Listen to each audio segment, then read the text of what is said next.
কামৰূপ জিলাৰ সাংবাদিক সন্থাৰ নপুৰণি কাৰ্যনিৰ্বাহক সভা আৰু কৃতি শিক্ষাৰ্থীৰ সম্বৰ্ধনা অনুষ্ঠান ৰঙিয়াত সম্পন্ন। দেশত গণতন্ত্ৰৰ চতুৰ্থ স্তম্ভৰ সেৱা আগবঢ়োৱা সাংবাদিক সন্থা কামৰূপ জিলা সাংবাদিক সন্থাৰ আজি নপুৰণি সতীৰ্থ সন্মিলন তথা কাৰ্যনিৰ্বাহক আৰু কৃতি শিক্ষাৰ্থীক সম্বৰ্ধনা অনুষ্ঠানখন সম্পন্ন হয়।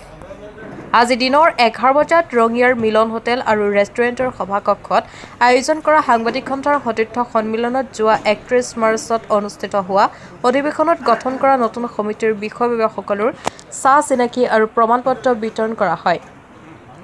অনুষ্ঠানত সাংবাদিক সন্থাৰ উত্তৰণৰ লক্ষ্যৰে বিশদ আলোচনা কৰি পদক্ষেপ গ্ৰহণ কৰাৰ সিদ্ধান্ত গ্ৰহণ কৰে। বকুৰ পৰা ধনমণি মেধিৰ ৰিপৰ্ট, নিভাজ অসম লাইভ।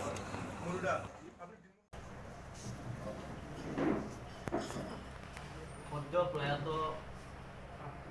ৰজত চন্দ্ৰ বৈশ্যদেৱ কামৰূপ জিলা সাংবাদিক সন্থাৰ প্ৰতিষ্ঠাপক সভাপতি আছিল। আমি সকলোৱে এই কথাটো কম বেছি পৰিমাণে জানো যে 1990 চনৰ পূৰ্বে আমাৰ এই সন্থাটো দুটা ভাগত বিভক্ত হৈ আছিল, এটা দক্ষিণ কামৰূপ জিলা আৰু এটা উত্তৰ কামৰূপ। এই সাংবাদিকসকলে এইবাৰ আলোচনা 1990 চনৰ 19 আগষ্ট তাৰিখে দমদমা মহাবিদ্যালয়ত এই দুয়োটা সংগঠনক একত্ৰিত কৰি কামৰূপ জিলা সাংবাদিক সন্থা উজ্জ্বল ভৱিষ্যত আমি কামৰূপ জিলা সাংবাদিক সন্থাই কামনা কৰিলোঁ। ভৱিষ্যতৰ দিনলৈ আৰু কামৰূপ জিলা সাংবাদিক সন্থাই তেখেতক ভালদৰে সম্বোধন জনাব পাৰোঁ সেই আশা ৰাখি আজি অভিনন্দন জনালোঁ। সম্বৰ্ধনাটো পিছত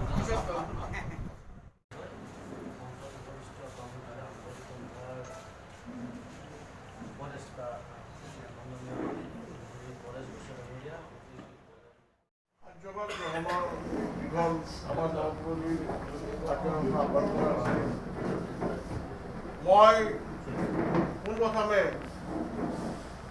সকলো কাৰ্যনিৰ্বাহক মৰমকৈ হ'লেও আমাৰ ৰঙালীবোৰ শুভেচ্ছা জনালোঁ আৰু সকলোকে মই সকলোৰে সহায় সহযোগিতা বিচাৰিম। মই সম্পাদক ডাঙৰীয়াৰ অনুৰোধ ক্ৰমে সভাপতিখন গ্ৰহণ কৰিলোঁ। ইয়াৰ পাছত আছে কাৰ্যসূচী অনুযায়ী আছে কামৰূপ জিলা সাংবাদিক সন্থাৰ প্ৰতিষ্ঠাপক সভাপতি ৰজত চন্দ্ৰ বৈশ্য স্মৃতি। বেলেগ নিউজ হয় নাই, কিন্তু এই এভাৰেজ নিউজটোৰ পৰা আমি অলপমান আঁতৰি আহি আমি তাৰমানে ক্ষেত্ৰ ভিত্তিক অধ্যয়ন কৰাৰ যিটো আমাৰ যিটো মানে অভ্যাস, যে ফিল্ডত গৈ আমি চৰজমিন তদন্ত কৰি এটলিষ্ট যদি মাহত যদি এটাও যদি আমি ক্ষেত্ৰ ভিত্তিক তদন্ত কৰি ভালকৈ ৰিপৰ্টিং এটা কৰিব পাৰোঁ, আমাৰ সেই নিউজবিলাকৰ কোৱালিটি আছে।